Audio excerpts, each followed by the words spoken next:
ஒன்று புரிஞ்சுக்கணும். நீங்கள் என்ன சித்தாந்தத்தோட வந்த தமிழ் தேசியமும் திராவிடமும் என்ன இரு கண்கள்னா என்ன நோக்கம்?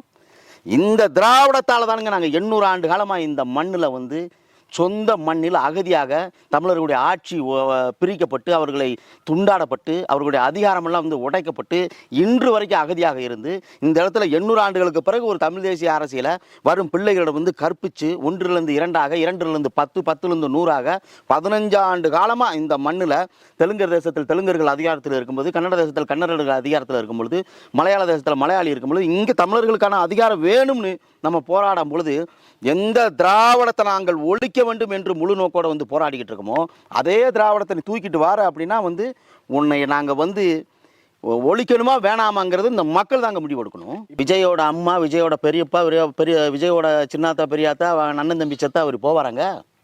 யோசித்து பாருங்க பார்ப்போம். வயிற்றுல இருக்க சிசுவோட 2 பேர் செத்துருக்குறாங்க. பச்சிலம் குழந்தை இருக்கிற பெண்களுக்கு பூரா நான் தான் தாய்மாமன்னு சொல்கிறேன்.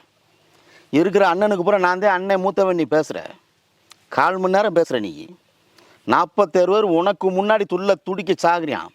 எந்த காவல்துறையுமே முன்னெச்சரிக்கை கொடுக்கலன்னு சொல்கிறேன். 200 மீட்டருக்கு அப்பால் நீங்கள் போனீங்கன்னா கடுமையான பின்விளைவு ஏற்படும். மக்கள் வந்து மயங்கி விழுந்துக்கிட்டு இருக்கான்னு விஜய்க்கு சொல்கிறாங்க. வரும்பொழுது அந்த அப்படியே நாமக்கல்ல இருக்கிற கூட்டத்தை அப்படியே கூட்டிகிட்டு உள்ளே வர்றாரு. கூட்டங்கள் வந்து இவர் சொன்னது 10,000, அன்னைக்கு கூடப்பட்ட கூட்டங்கள் வந்து 60,000க்கு மேற்பட்ட மக்கள் கூடியிருக்கிறான்.